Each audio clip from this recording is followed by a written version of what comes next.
Hey, Clint here, Crimson Landscape, here to talk about your backyard slash outdoor living design. Our header intern put together the house and layout, the schematic today. Then I came in and touched it up and dropped in things where I wanted. So, just trying to get ahead of schedule because, again, vacation time is approaching. All right, so this is a basic layout of everything we discussed, and I'll discuss some options and some do's and don'ts along the way. All right, recap. So, the plan has us taking out the patio here. We'll put new patio in. Excuse me, I included these gaps here. These are called leave outs in the concrete. I like the leave outs for the simple fact it looks very aesthetically pleasing.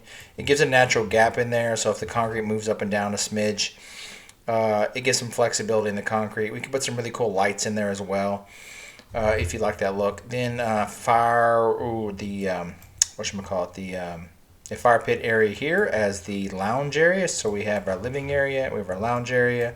An optional sitting wall. This is an 18-inch tall sitting wall. We can make it out of concrete, so it's just a concrete look.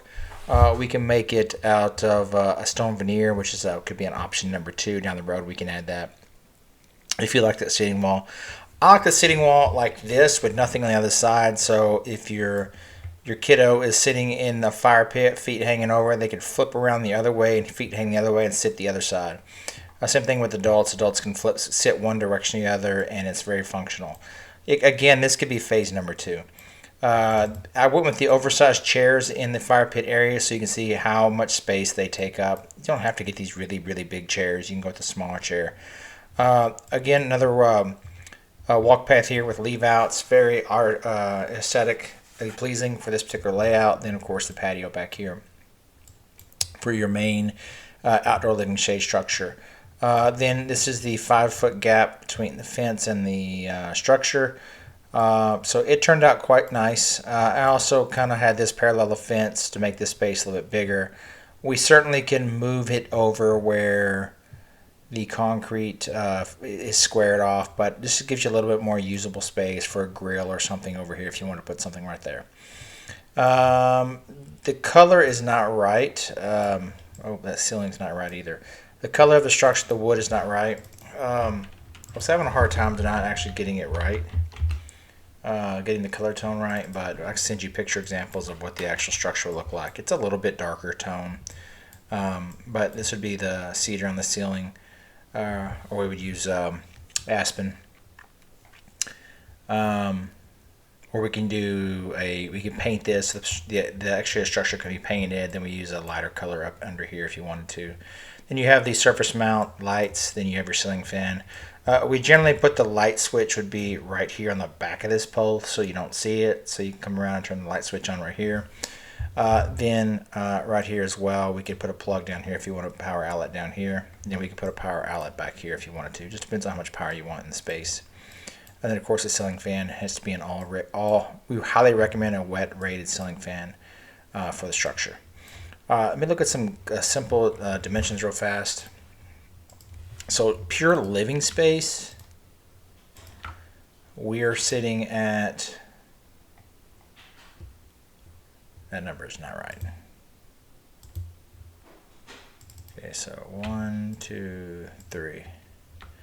Pure living space is about 565 square feet. If you add the walk spaces in there, then you're going to add another 100 or so square feet, give or take. So total will come in around 680 square feet, which this is not bad. This is a decent sized space. And it's very universal, but this still gives you quite a bit of backyard. Let me do a quick measurement of your backyard just to see how much usable. I'm not going to count the gravel. I'm just going to do a quick math here. Basic math to get you an idea how much space we're talking about. I usually have this done already, but I've just been rushing. So about 860 square feet. So your yard will be about 860 square feet grass, and around what I said before, 685 square feet or something like that of living space. Not bad. This is not a bad ratio. Still leave plenty of space for the kiddo to play in the future. Then, of course, you can leave that shade tree there if you like. Things we can do is I can incorporate some lights in the leave outs. String lights cannot go over the fire pit. If you didn't have the fire pit there, we certainly could run string lights from here to the house and back. I wouldn't do it in your case because your ceiling of your backyard patio is a bit low. You could, like I said, we could add a small little kitchen over there if you want something built in.